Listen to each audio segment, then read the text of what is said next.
Coaching centre Kotananduru మీ పిల్లల బంగారు భవిష్యత్తుకు భరోసా ఇచ్చే ఏకైక సంస్థ మన ఏవిఎం కోచింగ్ సెంటర్ కోటనందూరు. అతి త్వరలో న్యూ బ్యాచ్లు TET plus DSC, EAMCET, POLYCET, APRJC, Sainik, Navodaya. AVM coaching centre Kotanandur. గ్రామీణ ప్రాంతాల అభివృద్ధి కూటమి ప్రభుత్వం లక్ష్యం. గ్రామీణ ప్రాంతాల అభివృద్ధి కూటమి ప్రభుత్వ లక్ష్యమని ఎమ్మెల్యే ప్రభుత్వ విప్ యనమల దివ్య అన్నారు. కాకినాడ జిల్లా కోటనందూరు మండలం కాకరాపల్లి గ్రామంలో ప్రజా దర్బార్కు టీడీపీ సీనియర్ నాయకుడు యనమల రాజేష్తో కలిసి ఎమ్మెల్యే దివ్య పాల్గొన్నారు.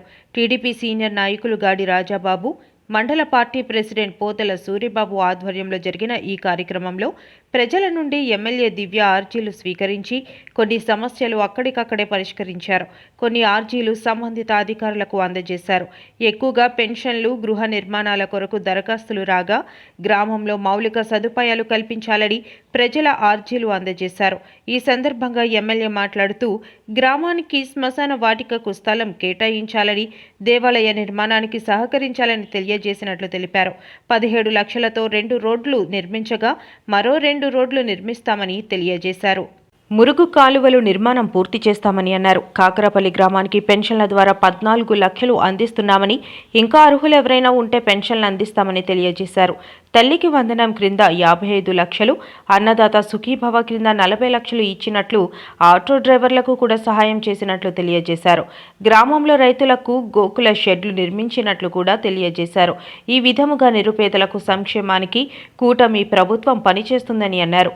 ఈ కార్యక్రమంలో గ్రామ సర్పంచ్ బంటుపల్లి వెంకటేశ్వరరావు, ఉప సర్పంచ్ వాసం నాగేశ్వరరావు, వ్యవసాయ market committee chairman Ankamreddy Ramesh, cooperative chairman Penumichu Nageswararao, మాజీ ఎంపీ చిరంజీవిరాజు, ప్రముఖ వ్యాపారవేత్త, టీడీపీ యువ నాయకుడు డాక్టర్ వెలగ వెంకటకృష్ణారావు, డీసీసీబీ డైరెక్టర్ బైలపూడి శ్రీరామ్మూర్తి, మండల టీడీపీ ప్రధాన కార్యదర్శి సామినిడి కృష్ణార్జున, మండల తెలుగు మహిళా అధ్యక్షురాలు సుర్ల సావిత్రి, మైనారిటీ నాయకుడు షేక్ నవాబ్ జానీ, నియోజకవర్గ తెలుగు యువత అధ్యక్షుడు అంకంరెడ్డి బుల్లిబాబు, టీడీపీ సీనియర్ నాయకుడు బోడపాటి సత్యనారాయణ, మండల SC cell president Nemmadi Satyanarayana, Janasena నాయకులు పెనుముచ్చు ప్రవీణ్, అంకారెడ్డి రాజశేషు, తహసీల్దార్ PVV Satyanarayana, deputy MPDO Jayaram, electrical AE Ramana, APM Suryakumari, high school chairman Chandaka Srinu, HM GKS Apparao తదితరులు పాల్గొన్నారు.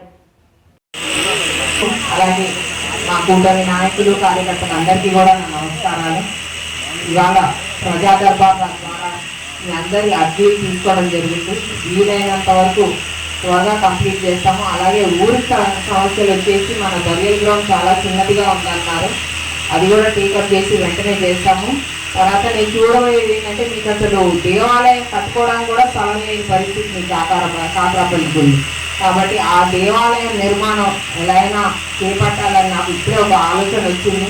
తప్పకుండా అది కూడా రాబోయే రోజుల్లో అది కూడా ఒక విషయం టేకప్ చేస్తాం. అది కూడా మరి అసలు దేవాలయం లేని ఊరు అంటే ఏదైనా ఉందంటే కాకరాపల్లి అన్నట్టు నాకు తెలిసింది. చూసి నేనే అసలు ఆశ్చర్యపోయాను. తర్వాత వచ్చేసి మన కాకరాపల్లికి ఎన్ఆర్జీఎస్ ద్వారా కూడా చాలా 17 లక్షలు తీసుకొని ఉన్నాము ఇప్పటి వరకు. అలా రెండు రోడ్లు పూర్తయ్యాయి. రాబోయే ఇంకో 2 రోడ్లు కూడా పడున్నాయి. అలాగే ఈ లిస్ట్ ఆఫ్ రోడ్లు కూడా ఇవ్వడం జరిగింది నాకు. ఇవన్నీ కూడా నోట్ చేసుకున్నాము. మన హయాంలోనే వీటన్ని రాబోయే ఎన్ఆర్జీఎస్లో కూడా మీకు మీ గ్రామానికి ఫండ్స్ ఏర్పాటు చేసి తప్పకుండా మీకు రోడ్డు నిర్మాణం కూడా చేయడం జరుగుతుంది. అలాగే డ్రైన్స్ కూడా కొన్ని డ్రైన్స్ కూడా ఇస్తున్నారు, అవి కూడా కంప్లీట్ చేస్తాం. అలాగే కాకరాపల్లి పెన్షన్లు వచ్చేసరికి కేవలం మంత్కి మా ఒక నెలలోనే 14 లక్షలు ఇవ్వడం జరుగుతుంది మీకు కాకరాపల్లి గ్రామస్తులకి.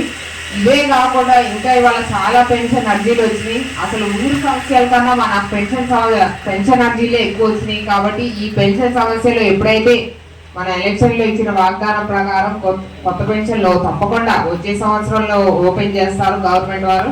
అది ఓపెన్ చేసిన వెంటనే పార్టీకి అతీతంగా అర్హులు అయితే ఎవరైతే ఉన్నారో తప్పకుండా వాళ్ళకి పెన్షన్ పెట్టి ఏర్పాటు ఇవాళ కూటమి ప్రభుత్వం బాధ్యత తీసుకుంటుంది పెన్షన్కి వస్తే. అలాగే మన తల్లికి వందనం కూడా మీ గ్రామానికి వచ్చేసి 55 లక్షలు పడడం జరిగింది మీ తల్లికి వందనం వచ్చేసి. అలాగే అన్నదాత సుఖీభావతోటి దాదాపు 40 లక్షలు ఇవ్వడం జరిగింది మీ గ్రామానికి. అలాగే గోకులం షెడ్స్ 4 గోకులం షెడ్స్ వచ్చినాయి. అలాగే ఆటో డ్రైవర్స్ కూడా ఒక 8 మంది ఆటో డ్రైవర్స్ ఉన్నారు, వారికి కూడా నిధులు వేయడం జరిగింది. ఇలాగా పేదల కోసం వచ్చిన ప్రభుత్వం మన కూటమి ప్రభుత్వం. పేదల అభ్యున్నతి కోసం పాటుపడే ప్రభుత్వం ఏదైనా ఉందంటే అది కూటమి ప్రభుత్వం. మీరు అందరూ గుర్తుపెట్టుకోండి, కూటమి ప్రభుత్వం వచ్చాకే మీకు ఈ రోడ్లు కానీ కాస్త సమస్యలు మొత్తం అన్ని సమస్యలు తీరుతాయని ఇది లేదు, కానీ కొన్నన్నా సమస్యలు తీరుతున్నట్టు నాకు ఎప్పటికప్పుడు రివ్యూ తీసుకుంటున్నాను. కూటమి ప్రభుత్వం రాగానే మీ అందరికీ కూడా రోడ్లు బట్టే కొత్త ఇప్పుడు నెక్స్ట్ డ్రైన్ సమస్య వస్తుంది. ఆ డ్రైన్స్ కి వచ్చే ఫండ్స్ కూడా మీ గ్రామానికి తప్పకుండా డైవర్ట్ చేస్తాము. అలాగే నిన్న మహిళా స్త్రీ శక్తి సభ జరిగింది. మీరందరూ కూడా కోటనందూరు మండలం చాలా మంది వచ్చారు. ప్రతి ఒక్క మహిళకి నా ప్రత్యేక ధన్యవాదాలు. నిన్న చాలా ఘనంగా గ్రాండ్ సక్సెస్ చేశారు సభ అంతా కూడా. అందరికీ కూడా నా ప్రత్యేక ధన్యవాదాలు. ఈ ప్రజా దర్బార్లో వచ్చిన సమస్యలు తప్పకుండా నేను టేకప్ చేసుకుంటే తప్పకుండా అవి పరిష్కరించే ప్రయత్నం చేస్తానని మాటిస్తున్నాను. Thank you. జై కూటమి.